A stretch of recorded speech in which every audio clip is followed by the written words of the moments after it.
ಈಗ ಫಸ್ಟ್ ನಮಗೊಂದು ಇನ್ನು ಮುಂದೆ ಈ ರೀತಿ ನಮಗೆ ಕಂಪ್ಲೇಂಟ್ ಬರಬೇಕೆಂಬ ಒಂದು ಸಂದೇಹದಾಗ ವಿಚಾರ ಇರ್ತದೆ. ಎಲ್ಲ ಕಡೆ ನಮಗೆ ಹೋಗಿ ನೋಡ್ಲಿಕ್ಕೆ ಆಗುದಿಲ್ಲ. ಆದ ಕಾರಣ ಒಂದು QR ಕೋಡ್ ಅನ್ನು ಬಾರ್ ಕೋಡ್ ಅನ್ನು ಮಾಡಿದ್ದೇವೆ. ಅದನ್ನು ಮುಂದೆ ಎಲ್ಲ ಪಬ್ಲಿಕ್ ಪ್ಲೇಸ್ ಅಲ್ಲಿ ನಾವು ಅದನ್ನು ನಮ್ಮ ಸೋಷಿಯಲ್ ಮೀಡಿಯಾದಲ್ಲಿ ಕಲಿಸ್ತೇವೆ.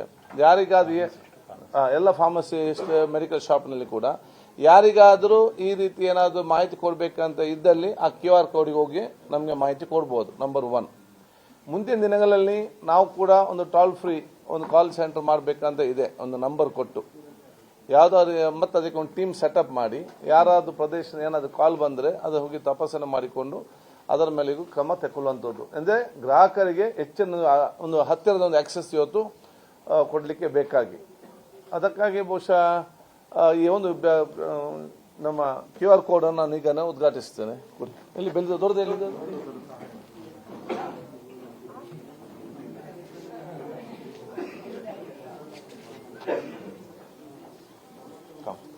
ಒಂದು ಸರ್ ಬನ್ನಿ ಇಲ್ಲ ಇಲ್ಲಿ ಮೇಡಮ್ ಕೊಡಿ.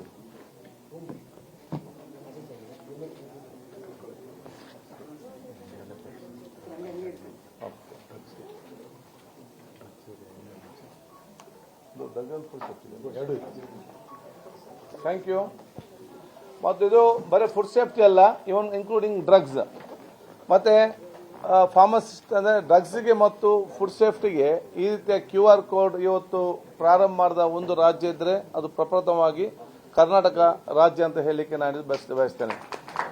This type of complaint receiving QR code is first in India, and not only on food safety, on drugs also, pharmaceutical also. Okay, ಈಗ ಮಾಹಿತಿ ಬಹುಶಃ ಆರೋಗ್ಯ ನಮ್ಗೆಲ್ಲರಿಗೂ ಕೂಡ ಮುಖ್ಯ ಅಂತ ನಾನು ಫಸ್ಟ್ ಹೇಳಿದ್ದೇನೆ. ಅವರವರ ಆರೋಗ್ಯ ಅವರವರ ಕೈಯಲ್ಲಿದೆ. ಬಹುಶಃ ಏನು ನಾವು ಊಟ ಇವತ್ತು ಮಾಡ್ತೇವ ಅದು ಅದರ ಮೇಲೆ ಅವಲಂಬಿತರಾಗಿ ಇದೆ ಅಂತ ಹೇಳಿಕೊಂಡು, ಆದ ಕಾರಣ ಇವತ್ತು ಯಾವ ರೀತಿಯ ಆಹಾರ ಪದಾರ್ಥ ನಮಗೆ ಸರಬರಾಜು ಆಗ್ತದೆ ಅಂತ ಹೇಳಿಕೊಂಡು ಜನರಿಗೆ ಒಂದು ಮಾಹಿತಿ ಇವತ್ತು ಕೊಡಬೇಕು. ಜನ ಕೂಡ ಎಚ್ಚೆತ್ತುಕೊಳ್ಬೇಕು.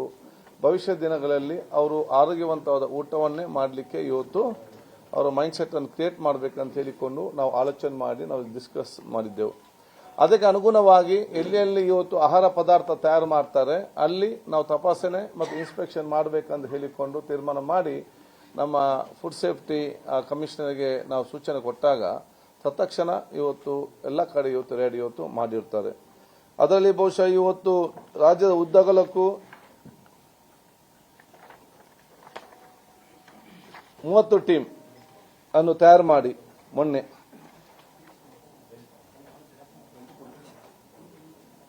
30 ಟೀಮ್ ಅನ್ನು ತಯಾರು ಮಾಡಿ ಬೇರೆ ಬೇರೆ ಜಿಲ್ಲೆಗಳಲ್ಲಿ ಕರೆಸಿ ಆ ಟೀಮ್ ಅನ್ನು ಸೆಟ್ ಮಾಡಿ 60 ಇವತ್ತು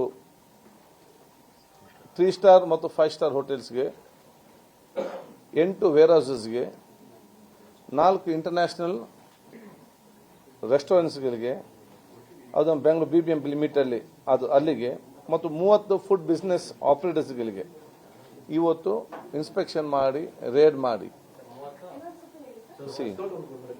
ಯಾವುದು ಮಿಲ್ಕಿದ ಪರ್ಸೆಂಟ್ ಕೊಟ್ರ ಶಾಸ್ತ್ರಿ ಅವರೇ ಈ ಒಂದು ತಪಾಸಣೆ ಮತ್ತು ರೇಡ್ ಮಾಡುವ ಸಂದರ್ಭದಲ್ಲಿ ನಾವು ಹೇಳಿದಾಗ ಈ ರಾಜ್ಯದ ಬೇರೆ ಬೇರೆ ಜಿಲ್ಲೆಗಳಿಂದ ಅಧಿಕಾರ ಕರೆಸಿ 30 ಟೀಮ್ ರೆಡಿ ಮಾಡಿ 30 ಟೀಮ್ಸ್ 30 ಟೀಮ್ ರೆಡಿ ಮಾಡಿ ಅವರಿಗೆ ಬೇರೆ ಬೇರೆ ಜವಾಬ್ದಾರಿ ಕೊಟ್ಟರು. ಅದರಲ್ಲಿ ಟೋಟಲ್ ಆಗಿ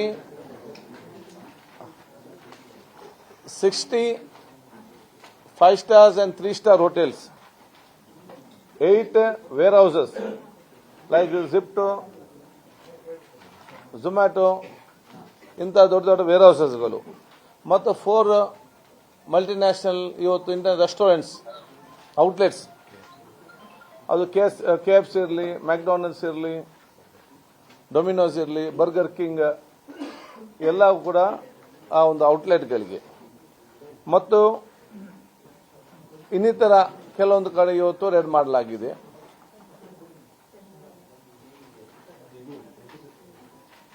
ಇವತ್ತು ಪಬ್ಗಳಿಗೆ ಕೂಡ ರೇಡ್ ಮಾಡಲಾಗಿದೆ. ಎಲ್ಲಿ ಇವತ್ತು ನಮಗೆ ತಪ್ಪು ಕಂಡು ಬಂದಿದ್ದೇವಾ ಅಲ್ಲಿ ಎಲ್ಲರೂ ಕೂಡ ನೋಟಿಸ್ ಜಾರಿ ಮಾಡಿ ಇವತ್ತು ಅವರಿಗೆ ಎಕ್ಸ್ಪ್ಲನೇಷನ್ ಕೂಡ ಕೇಳಿದ್ದೇವೆ.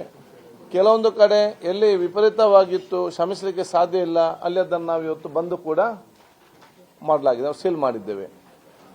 ನಮ್ಮ ಈ ಒಂದು ತಪಾಸಣೆ ಮತ್ತು ರೇಡ್ನ ಉದ್ದೇಶ ಅದು ಇನ್ನೊಬ್ಬರಿಗೆ ನಾವು ಕಿರುಕುಳ ಕೊಡಬೇಕಂತಲ್ಲ, ಅಥವಾ ಅವರ ವ್ಯಾಪಾರವನ್ನು ನಾವು ಬಂದ್ ಮಾಡಬೇಕಂತ ಉದ್ದೇಶ ಇಲ್ಲ, ಅಥವಾ ಅವರಿಗೆ ಶಿಕ್ಷೆ ಕೊಡಬೇಕಂತಲೂ ಅಲ್ಲ. ನಮ್ಮ ಮುಖ್ಯ ಅದು ಸೆಕೆಂಡ್ರಿ.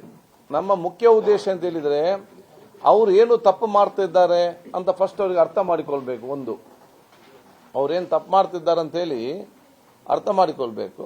ಮತ್ತು ಜನರಿಗೆ ಕೂಡ ಜನರಾಕಿ ಮೂಡಿಸಬೇಕು. ಎಲ್ಲ ಕೂಡ ಸರಿ ಇಲ್ಲ, ಈ ರೀತಿಯ ಪರಿಸ್ಥಿತಿ ಇದೆ. ನೀವು ಹೋಟೆಲ್ಗೆ ಹೋಗಿ ಮತ್ತು ಇನ್ನಿತರ ಹೋಗಿ ಊಟ ಮಾಡುವಾಗ ಒಂದು ಸಲ ಅಲ್ಲ 10 ಸಲ ಇದರ ಬಗ್ಗೆ ಆಲೋಚನೆ ಮಾಡಬೇಕಂತ ಹೇಳಿಕೊಂಡು ನಾವು ಅದನ್ನು ಇವತ್ತು ಅದು ನಮ್ಮ ಉದ್ದೇಶ ಆಗಿತ್ತು ಮುಖ್ಯವಾಗಿ. ಆದರೆ ಕೆಲವೊಂದು ಕಡೆ ಇವತ್ತು ನಾವು ಏನು ಕಾನೂನು ಪ್ರಕಾರ ನೋಟಿಸಿಕೊಟ್ಟು ಅವರಿಗೆ ಇವತ್ತು ಏನು ನಮ್ಮ ವಿಚಾರ ನಾವು ಇಟ್ಕೊಂಡು ಮಾಹಿತಿ ಕೊಟ್ಟು ಅವರಿಗೆ ಕಾನೂನು ವ್ಯಾಪ್ತಿಯಲ್ಲಿ ಏನು ಅವಕಾಶ ಇದೆಯಾ ಆ ಕ್ರಮವನ್ನು ಕೂಡ ನಮ್ಮ ಕಮಿಷನರ್ ಅವರಿಗೆ ತಗೊಳ್ಳಿಕ್ಕೆ ನಾವು ಈಗಾಗಲೇ ಅದನ್ನು ನಾವು ಸೂಚಿಸಿದ್ದೇವೆ. ಈಗ ನಾವು ನಿಮಗೆ ಪ್ರೆಸ್ ನೋಟ್ ಕೊಟ್ಟಿದ್ದೇವೆ. ಬಹಳಷ್ಟು ಇವತ್ತು ವಸ್ತುಗಳನ್ನು ಕೂಡ ಮತ್ತು ಆಹಾರ ಪದಾರ್ಥಗಳನ್ನು ಕೂಡ ಇವತ್ತು ಸೀಸ್ ಮಾಡಿದ್ದೇವೆ. ಆದ ಕಾರಣ ಮುಂದಿನ